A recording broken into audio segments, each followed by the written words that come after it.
সরস্বতী পুজোর দিন ঘুম থেকে উঠেই দেখি এখানে একটা খুদে সরস্বতী শাড়ি পরছে, মানে আমার মা পরিয়ে দিচ্ছিল আর কি। আমার দু বোনকে কেমন লাগছে তোমরা জানিয়ে দিও তো। আর তারপরে ওরা স্কুলে পুজো দিতে চলে গেল আর আমি বসে বসে কুল খাচ্ছিলাম। তারপরে আমিও রেডি হয়ে গেছি স্নান টান করে।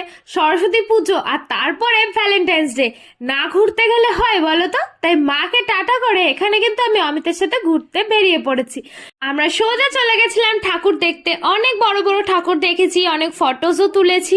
আর তারপরে ভাবছিলাম যে কিছু খাওয়া যাক, কিন্তু রেস্টুরেন্টে এত এত ভিড় ছিল, অত লাইন দিয়ে না দাঁড়িয়ে সোজা আবার বাড়ির পথেই রওনা দিয়েছিলাম।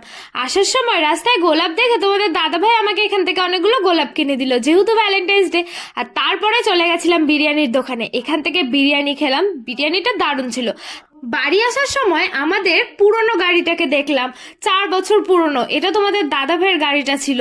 আর তারপরেই ছোট ছোট খুদে সরস্বতী দেখলাম। তো আজকে ভিডিওটা